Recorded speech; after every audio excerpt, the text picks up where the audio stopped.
Afra was rapidly descending the stairs. Every step seemed to be forcing her to run after time. As soon as she reached the bottom, her eyes fell on the clock hanging on the wall. It was 7:55. She quickly adjusted her dupatta and headed towards the door. As soon as she put her hand on the door handle, her eyes automatically turned to the right towards the kitchen. Ami, I am going to the university.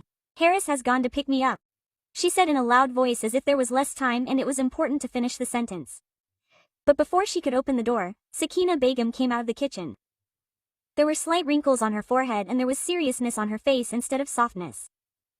Hey wait Afra, there was a traditional mother's concern in her tone. But there was also a glimpse of stubbornness in her voice. Afra stopped. She turned and started looking at her mother. What happened Ami? Is everything alright? Do you have any work or do you want to order something? She looked at the clock in a hurry and said, don't go to the university today. I forgot to tell you. Your in-laws are coming. Your mother-in-law has said that there is a surprise. It would be better if you stay at home. Some things have to be taken care of. Surprise and irritation appeared simultaneously on Afra's face. Ami, this has become a routine every other week. Every time there is some surprise, some party, some important matter. Is my studies not important? Please take care of it. Haris has also been standing outside for a long time waiting for me. If I go out and stop him now, it will not look good. Sakina Begum's voice became a little harsh now. No Afra, this does not look good. These are your in-laws. You have not got engaged to them, but married them. It is better that you walk with humility. Tolerance is necessary in some relationships and you can stop Haris. He will not feel bad. Afra took a deep breath. Ami, I have been walking with humility for 3 years. But when my studies are getting affected, how can I tolerate it? This is my future. If the attendance in the university falls, they don't let you take the exam and you are waiting for a surprise. Useless excuses are made. When you had to take a stand and talk to these people, you chose to be a coward in front of your children. And now you are trying to dominate me. The motherly seriousness in Sakina Begum's eyes deepened. You are not understanding what I am saying, Afra. This is not just a matter of rituals, it is a matter of respect. A woman has to handle the house wisely and also keep her in-laws happy. Only that woman goes on to achieve a high position in the society. If you become stubborn like this and try to show yourself superior, then you will never be able to save your relationship. Rather, this relationship will slip from your fist like sand. Afra rubbed her lips angrily. Should only the woman be kept happy? When will my in-laws understand that I am a student? I also have dreams. I also have a life. They know very well that I have a university. All this does not look good every few days. Amma, why are you arguing? Dreams come later. Duty comes first, Sakina Begum said in a harsh tone. Amma, please. Haris is standing outside. I cannot stay now. Afra held her dupatta and bag tightly and moved towards the door. Which collector is he? Go and refuse him. If it was so important, why did you get married? Sakina Begum's voice had become louder now. Afra closed her eyes for a moment as if she was tying the string of patience tightly. Then she opened the door stamping her feet and went out. Sakina Begum, standing behind on the door frame, kept looking at her for a long time. Silently, as if every mother wants to understand her daughter's growing steps, but is left behind every time. The same old white cultist car was parked in the street in front of the house. The engine was off but the window was down. Haris was sitting with one hand on the steering and the other on the mobile. Both fatigue and anger were clearly visible on his face. As soon as Afra came out of the door, her eyes fell on him and she moved towards him. Haris kept the mobile aside and said loudly, "You are here, Maharani. I have been waiting for you for so long. Have some mercy on me. Either tell me your fixed time that you will be ready by this time, madam, or for God's sake, hurry up. Otherwise either I will grow old waiting, or this sun will set." Quote. Afra took a deep breath and said in a low voice while walking, "Yar, shut up. You are always ready with taunts. First of all, you do not understand my problem. What should I tell you about everything? The best friend is the one who understands the trouble a friend is going through by looking at his face." Quote. On this Haris immediately said, "What happened? Is everything okay? Should I come out?" Quote. Aparis shook her head and said, "No Yar, your time will be wasted unnecessarily. At the last moment, Ami has said not to go to the university today. Quote. My in-laws are coming. If I had told you at night, neither your time would have been wasted nor my morning sleep would have been disturbed." Harris immediately changed his expressions as if some old issue had come up again. "Why do your in-laws drop by every few days? Sometimes a surprise, sometimes breakfast, sometimes a feast. What do they want? Either they should marry you and take you away or end the matter altogether. This has become a spectacle all the time. Afra said with mild anger, leaning on the door and putting her hand on it, this is the issue. My husband has gone and settled in London and the entire burden has come on my shoulders. Now I don't know what is special today. We got married 3 years ago. Then he had asked me to come and bid farewell. Then he loved his work more. Now that I have become a little better in my studies, his hobbies have started awakening. Harris looked at her carefully. Then he said in a soft tone, Afra, don't worry. They are my in-laws, they have to come sometime. Do one thing, go back. I will get your attendance registered in the university. I will talk to Seekh. You don't need to worry and don't get so stressed, you will grow old before time. Quote. Afra looked at him in surprise. Then a slight smile came on her face. Are you telling the truth? Will you get my attendance registered? Quote. Yes, brother, I have not kept my name Harris without any reason. Quote. I am your friend, don't worry, I will take care of everything. But you also explain to these in-laws. It is not right to barge in like this every time. Your studies are getting affected badly. Afra remained silent for a few moments as if she had got some relief from some internal tension for a while. Then she said softly, thank you, friend. If you were not there, I would have given up by now. And as far as explaining is concerned, if it was in my power, I would have explained yesterday itself. But the same thing is that a woman always has to bow down. Only then relationships work. That's it, there is no need to be too emotional now. Go inside and face those surprised people with a smile. Otherwise your mother will call me and scold me that I have spoiled her daughter. I keep teaching her wrong things. This is too much, brother. The girl's mind is already sky high. Harris said in a light-hearted manner. Afra laughed, shook her head, turned and again moved towards the door. Harris was looking at her from the car's window. There was everything in his eyes. Love, desire, thirst, but also a distance which he always wanted to maintain. This girl was definitely his love, but he knew his limits. He knew that Afra was married and deeply loved her husband. Yes, she did not say it in words, but her tone clearly showed how much the 3 years of separation had changed her. Harris shook his head, started the car and headed straight towards University Road. Some loves remain silent and their silence is the biggest test. There was dim light in the room. Afra was sitting leaning on the bed. The mobile was in her hand and her fingers were moving on the screen sadly. Boredom was clearly visible on her face, lines of worry on her forehead and the reflection of indifference in her eyes. The clothes spread all around, the university bag kept on the corner of the bed and the bedsheet hanging on the chair, all became a mirror of her tiredness and carelessness. After a few moments the door opened loudly and Sakina Begum entered. Her steps were fast and her face was turning red with anger. Afra raised her eyes for a moment and looked at her mother. Then again focused on the mobile. That is why I stopped you at home today. Sakina Begum's tone had become loud and strict. This is the way. This is the time to sit carelessly like this. Change your clothes, get ready. Come and help me. Your mother-in-law likes your handmade things very much. Make something. How long will I keep explaining to you and bringing you on the right path? Afra, you should also use your own intelligence. She took a deep breath, keeping the mobile aside. I had thought of all this 3 years ago. I had compromised on every single thing. Those people did not respect me then. And now why do you come again and again? You had requested me so much 3 years ago to leave. But they had refused outright. They had said that if you want to marry someone else then take a divorce. Because their prince loved his debauchery more. Despite our repeated refusals, he went to London. Even though he did not need it. They had money and everything. But as they say, Ami, some people have dead hearts and to revive such hearts, they cast their eyes on other women. The man you have married me to is also like that. And now you come to give me advice. Sakina Begum stepped towards her angrily. What has happened to you, Afra? What will you achieve by repeating the same thing again and again? Your mother-in-law does so much for you? Every other week she stands at our door with some gift or the other. Have some consideration, daughter. Have some respect. Now even this much rudeness is not good. Afra's face started turning red with anger. Her patience started breaking. Why shouldn't I be rude? Alma. 3 years ago I had pleaded with that man to leave. Papa was unwell. I cried, pleaded. But then he did not have any mercy. Now what difference does it make to me what he is bringing? What is he thinking? You have given him so much importance. If it were up to me, I would divorce him right now.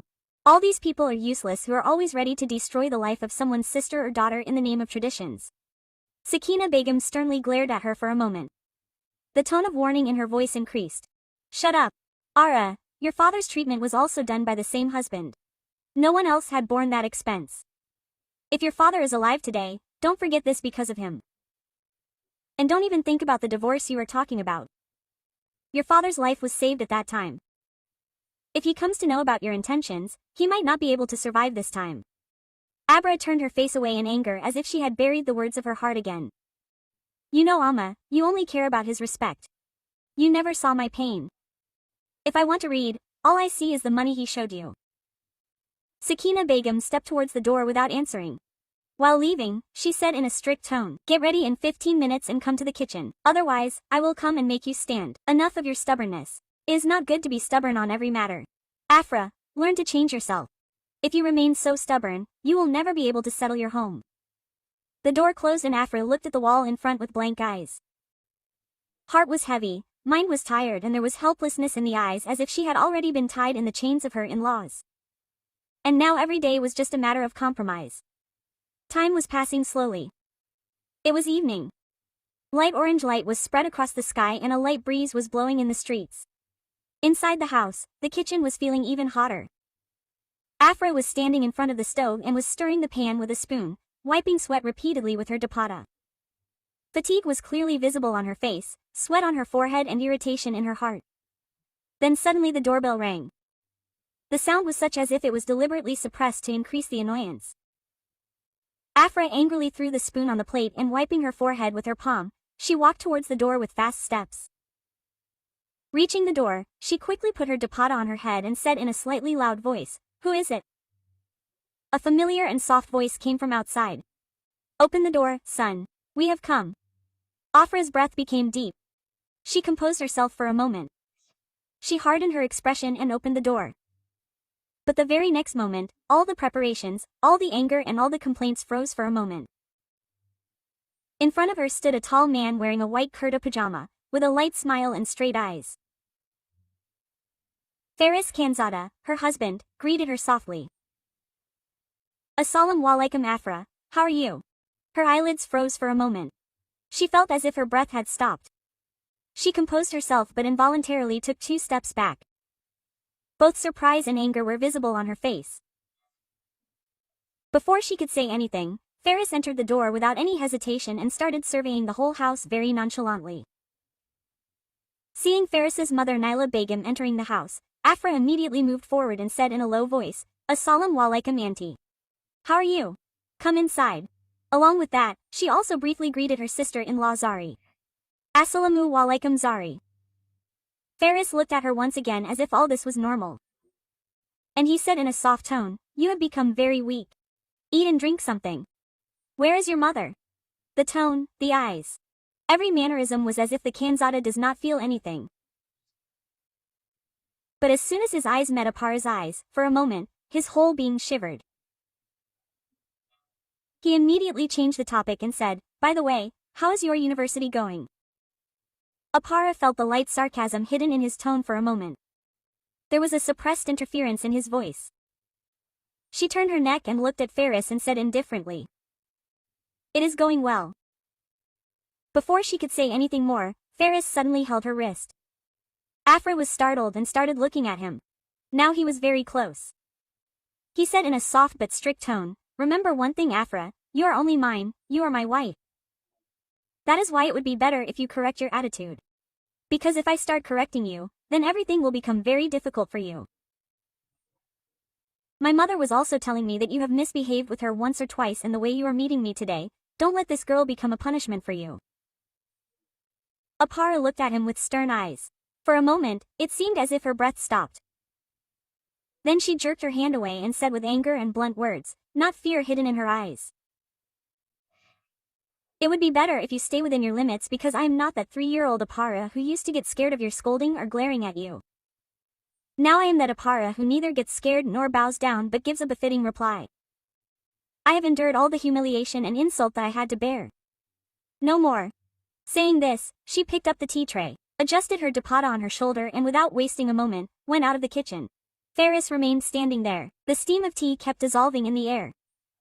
But now not just heat but a burning war had developed between them. They stayed for half an hour more. Then Fariss forcibly took her with him. The darkness of the night had spread all around. The room was dimly lit and the sound of a vehicle passing by was coming from outside. Afra was sitting quietly on the edge of her bed. Her mind was heavy, her face was tired from the whole day. She sometimes looked at the ceiling, sometimes at the hands of the clock hanging on the wall. Suddenly her mobile started ringing. She was stunned and then slowly looked at the mobile.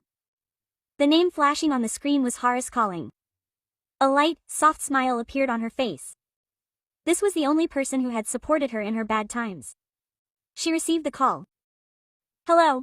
A voice came immediately from the other side. And brother, how was today's meeting with your in-laws? Everything went well. Afra closed her eyes for a moment. Then she said bitterly, what surprise did you bring for me? Fariss immediately quipped. Oh yes, I called to ask you this. Now tell me which new surprise has come. See, if perfumes have come, half of it will be mine. You have promised. Apara made a face and moved the phone away as if she was fed up. Then she said, shut up. Greedy person, neither did he bring any perfume nor any gift, but Fariss himself has brought more food. He has returned from London. He said this in a very restrained tone. But on the other side it was as if there was an explosion. There was silence for a few moments as if Fariss did not believe it. Then he said in a low voice. Are you telling the truth? He has returned. Afra exhaled with mild anger. Yes, he has returned and at the same time he has made it clear that you are only mine.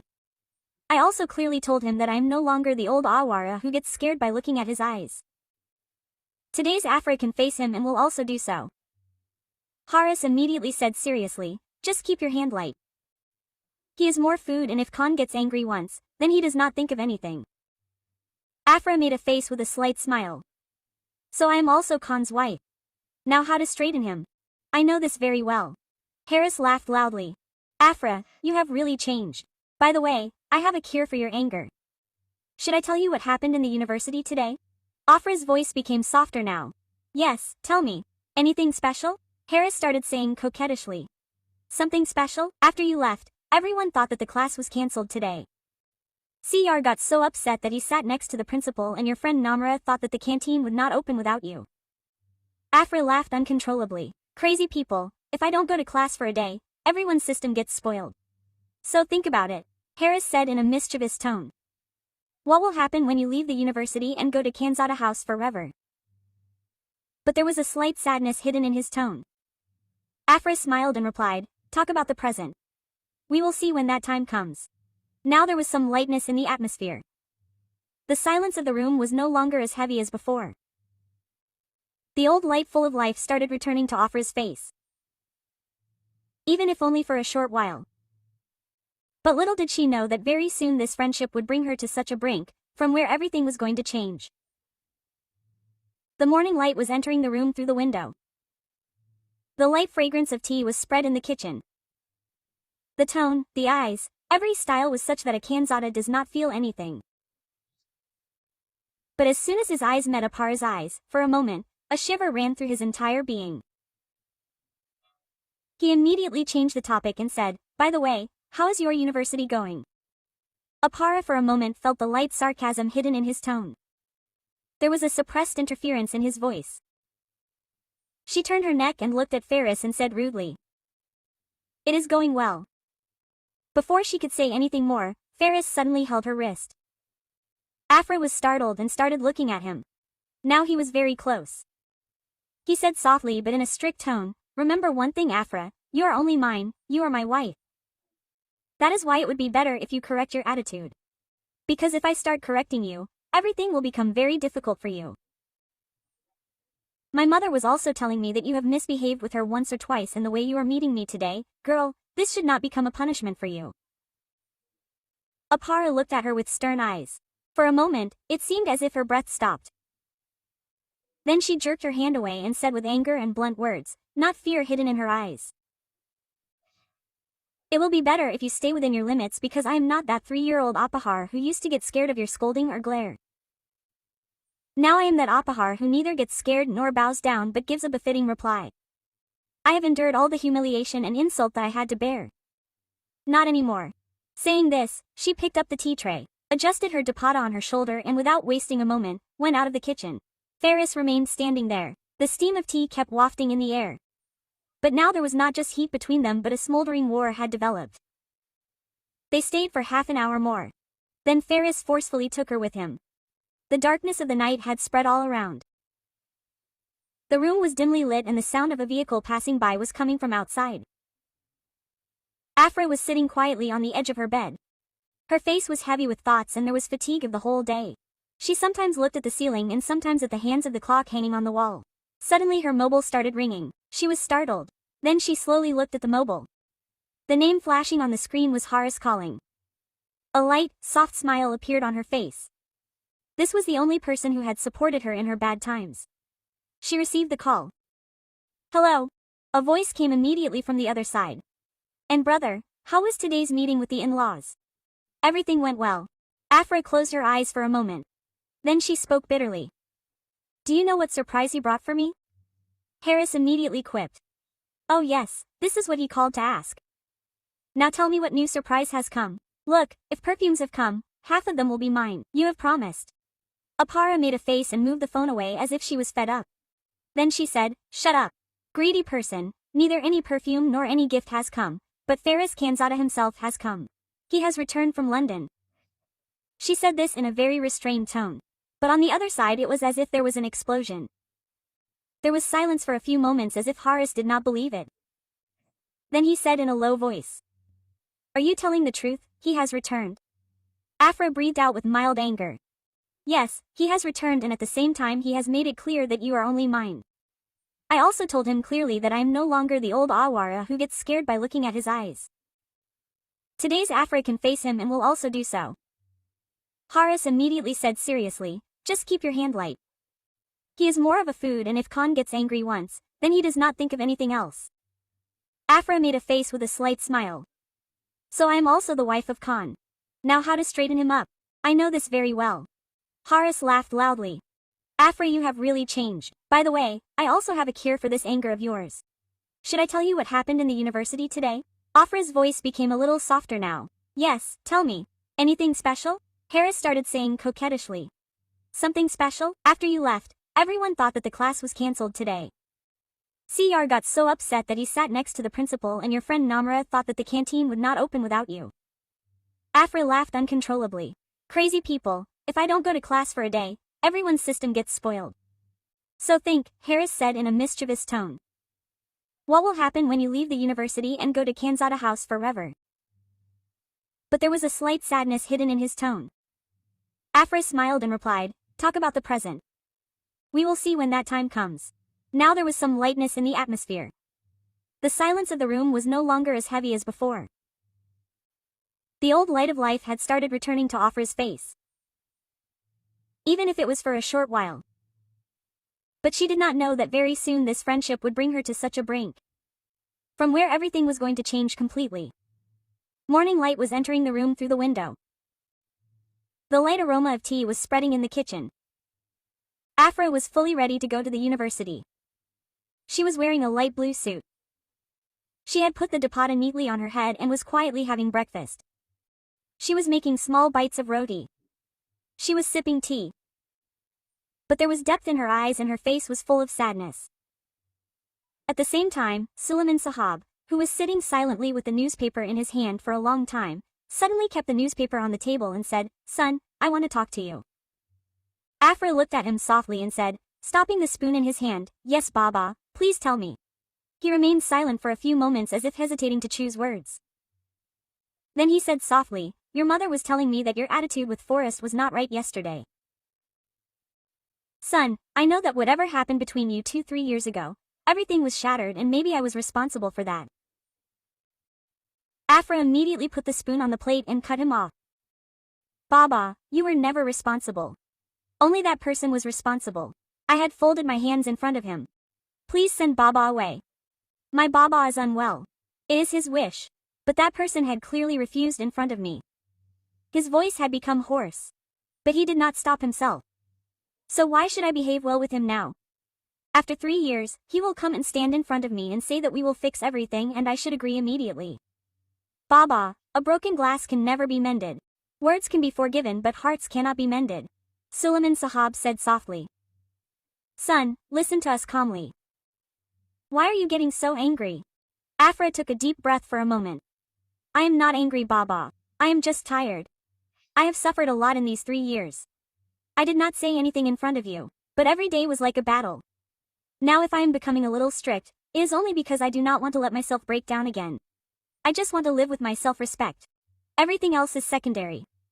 Suleiman Sahab said in a low voice, I know what you are saying is absolutely correct, my dear. But this kind of attitude is also not right. Every person has some compulsion or the other. Talk to your husband once. Son, we are not your enemies. We are doing everything only for your happiness. Your mother is not happy with this attitude. And I know she will be at peace only when you leave and go to your husband's house. And somewhere I also have this desire. You are my only child whom I want to see laughing and playing. Don't we know how lonely you are? Afra looked at him with raised eyelids and said in a calm voice, I am not alone, Baba. And don't you think that I am being rude? A person is treated the way he is. I am not saying this in anger, Baba. I am just telling the truth. Suleiman Sahab took the conversation forward. Well, for now listen to me. Tomorrow Naila Begum she has talked to your mother. She has clearly said that we will take Afra's departure on the last date of this month and your mother has not refused but has agreed. Afra remained absolutely still for a few moments as if time had stopped. Her eyes remained fixed on her Baba's face. But her lips were silent. Then the expressions of surprise on her face slowly started turning into strictness. Did her voice tremble? You people, such a big decision that too without asking me, Baba, it's my life. What has happened to all of you? My wish, my desire, do they have no meaning? Suleiman Sahab said in a soft tone. Son, your studies can be completed later also. We have not done anything wrong. We are doing what a parent thinks is best for his daughter. Now both tears and anger were visible in Afra's eyes. When I needed him, Baba, when I folded my hands and asked him for departure, where was he? At that time it was more important to go to London, right? And now when I have taken care of myself. My studies, when I started giving priority to life, everyone remembered my farewell. Now I am not present for that, Baba. I am not ready. Suleiman Sahab called her name from behind. Afra Beta, but she quickly pulled her chair back and stood up. Baba, please refuse. I don't want to leave. Afra left the room with anger and kicking. Her last words were still echoing in the room. I am not a burden that needs to be thrown off. I need time for myself. The time that he had snatched from me. Suleiman Sahab's calls had now turned into silence and there was only emptiness on that chair. Where a while ago a daughter was fighting for her rights. The car was moving fast on the city roads. The atmosphere outside was the same. Rows of trees, crowd on the footpath, shops, noise, but there was silence inside the car. Fariss was on the driving seat. His eyes were on the roads. But every 2 moments he would look at Afra sitting next to him, who was silent looking out of the window. She was crying. Her arms were folded on her chest and her face was stern with anger. After some time, Fariss said smiling softly, How long will Rani Sahiba sit angry like this? Will she tell me something or will I have to keep guessing? Afra said irritably, Don't talk nonsense to me right now. Otherwise whatever you hear will be your responsibility. Fariss said seriously, suppressing his smile. How will I understand what has happened unless you tell me? Just tell me once. Afra remained silent for a few moments, then suddenly she said angrily. Baba wants me to leave with that man now. But I will not go, not under any circumstances. You know what he did to me. Fariss said seriously, tightening his grip on the steering. Look, Afra, maybe your thinking is incomplete. Try talking to him once. It is possible that there was some compulsion at that time. No one leaves his wife just like that. Especially a Kanzada man, Afra immediately interrupted and said. There was no compulsion. He just wanted freedom. He wanted to enjoy himself. When he got bored, he remembered his wife. Now he comes and says let's make things right. There was no coolness in his tone but that burning bitterness which was born out of years of silence. Fariss wanted to say something but remained silent. Silence again prevailed in the car. After some time, on Sunday afternoon, There was silence in the house and sunlight was coming in softly from the window of the room. Afra was scrolling on her mobile lying on her bed. It was a holiday. But there was still some turmoil in the heart. Suddenly, the mobile rang from an unknown number. At first, Afra ignored it, but when it rang repeatedly, she picked up the phone in irritation. A heavy voice echoed from the other side. "How are you, my sweetheart wife?" Afra was stunned. There was hatred in her eyes and bitterness on her face. She said in a bitter tone. A light sound of laughter came from the other side. "Wow, sir, I recognized you from the voice. So much love." Afra, while controlling herself, said, "Why did you call? Don't bother me and don't call on this number again."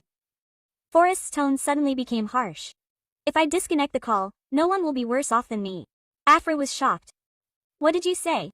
Forrest said in a harsher voice. "What did you tell your father that you don't want to leave?" "I want to know the reason." Afra was now furious. "You really don't know what the reason is." Whatever happened 3 years ago, before she could complete her words, Forrest shouted and disconnected the call. "Shut up. You keep on harping on the same thing. Enough of this old story." Along with anger, helplessness was also visible in Afra's eyes. "For you, that might be an old thing, but not for me. That is my self-respect, my honor, and beware. If you call on this number again," saying this, she disconnected the call and threw the mobile aside. There was silence in the room again.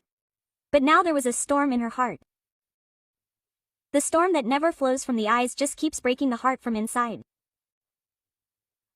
A decision, a moment, a relationship that had gripped Ara's life for 3 years.